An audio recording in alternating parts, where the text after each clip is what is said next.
po ba yung ginawa ni BBM, and of course, dapat po ba talagang kasuhan na si Speaker and si Sandy ko sa mga ginawa nila? Actually, hindi na nga siya too little too late eh. Nothing na nga siya eh. Nothingness na ang ginagawa ngayon. Kaso, the Speaker was your campaign manager in 22. Were you not aware of these issues before? Hindi naman siya naging speaker noon eh.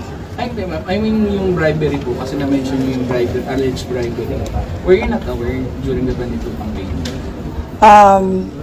I do not remember the exact time kung kailan ko nalaman yung case doon sa United States kung saan nabanggit yung pangalan niya sa pagtatanggap ng bribery for the cases that were filed here in the Philippines.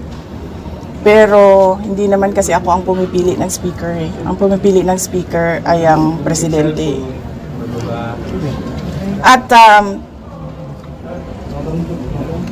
naging campaign manager lang naman siya by default eh kasi siya yung president ng partido ng Lakas. Ma'am, yung ubo Any more questions? po sa Senate, ma'am. Senate po, ma'am. Sa Senate. Ano naman? Hindi na matapos-tapos yan.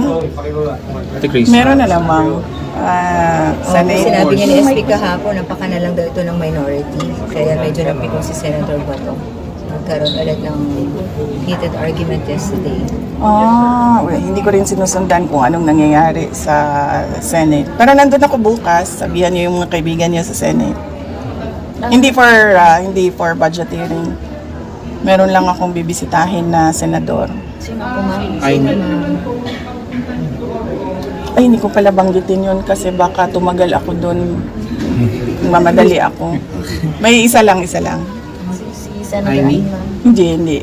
Yung si Senator Amy. Senator Amy, katext ko yan araw-araw. Senator Robin. Hindi si Senator Robin. Magkikita kami sa rally sa Japan. May rally kami doon. Ay, tuloy yun, ma'am, yung 20 at 21 po. All right, so bago na tuloy kayo. Thank you. Very much, Thank Amy. you. Thank you po, ma'am. Thank you, JC. Thanks, Thank you po.